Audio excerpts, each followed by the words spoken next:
কান্নাটা ছিল আমার, কিন্তু কারণটা ছিলেন আপনি। আপনি হয়তো মজা নিয়েছেন, কিন্তু অভিশাপ দেব না, ক্ষমাও করব না।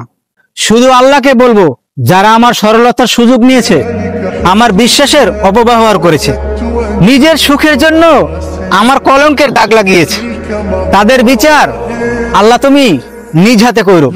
ভুলতে গিয়ে বৃক্ষের ব্যথা, ভালোবেসেছিলাম শুধুই শূন্যতা, যার ছিল না শিকড়ের প্রতি বিন্দু মাত্র টান।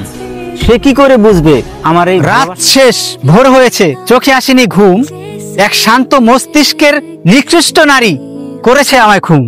সুমাইয়া রিমুর হাজব্যান্ড মানিকের এই কথাগুলোই দিচ্ছে প্রমাণ সুমাইয়া রিমুকে কতটা ভালোবাসতো মানিক। আর দুজন কিন্তু ভালোবেসে বিয়ে করেছিল, অবশেষে তাদেরও বিচ্ছেদ হয়ে গেল। শোনা যাচ্ছে সুমাইয়া রিমু নাকি নিজের স্বার্থের জন্য নিজের হাজব্যান্ডকে ছেড়ে দিয়েছে।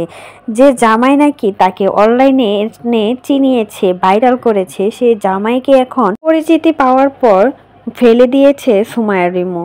যে সুমাইয়া রিমু ইন্টারভিউতে বলতো নিজের হাজব্যান্ডের অনেক গর্ব করতো, সেই সুমাইয়া রিমু এখন বিচ্ছেদের পথে।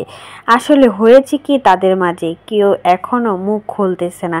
কিন্তু এই কথাগুলো শুনে মনে হচ্ছে এখানে সুমাইয়া রিমুরই কিন্তু সব থেকে বেশি দোষ, কারণ ওই নাকি অনেক বেটাদের সাথে দিন কাটায়, রাত কাটায়, তার জন্যই নাকি এখন আর জামাই ভালো লাগে না, সেজন্যই নাকি ডিভোর্স দিতে চাচ্ছে জামাইকে।